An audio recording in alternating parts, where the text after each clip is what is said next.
Halo, Sobat Literasi. Selamat datang di channel YouTube Penerbit Gemilang Press Indonesia, tempat di mana buku menjadi sumber inspirasi dan wawasan baru. Ikuti perjalanan kami melalui berbagai ulasan menarik yang membuka cakrawala.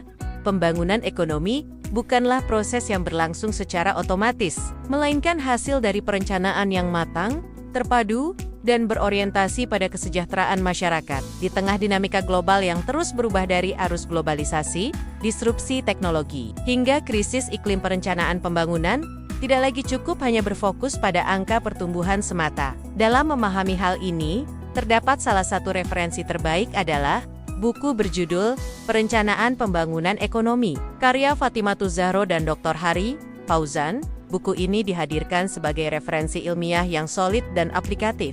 Sasaran pembaca yang dituju tidak hanya mahasiswa dan akademisi, tetapi juga para perencana pembangunan dan pengambil kebijakan yang ingin memahami dinamika pembangunan ekonomi dari berbagai sudut pandang. Buku ini diawali dengan pemaparan mengenai konsep dasar pembangunan dan pertumbuhan ekonomi, yang kemudian dilanjutkan dengan penjelasan berbagai teori pembangunan klasik dan kontemporer. Selain mengulas teori, buku ini juga menyajikan analisis mendalam mengenai hubungan antara perencanaan, kebijakan, dan struktur ekonomi, menjadikannya sangat relevan dengan kebutuhan studi pembangunan saat ini.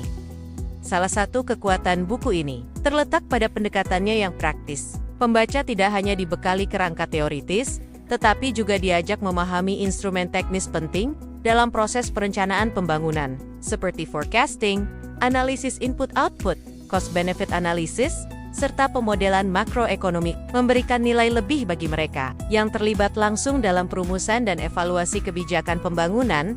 Cakupan buku ini tidak terbatas pada skala nasional saja. Isu-isu seperti perencanaan pembangunan daerah, perencanaan berbasis partisipasi, strategi pembiayaan pembangunan, hingga tantangan-tantangan kontemporer seperti globalisasi, disrupsi teknologi, dan pembangunan hijau turut dibahas dengan perspektif melalui pendekatan multidisipliner yang menggabungkan dimensi teknokratik, normatif, dan empiris. Buku ini menegaskan bahwa pembangunan bukan hanya soal pertumbuhan ekonomi, tetapi juga harus mencerminkan keadilan sosial, inklusi, dan keberlanjutan. Anda bisa mendapatkan buku ini di website kami atau melalui marketplace Gemilang Press Indonesia. Selalu support channel kami dengan like dan subscribe, serta share ke orang sekitar Anda.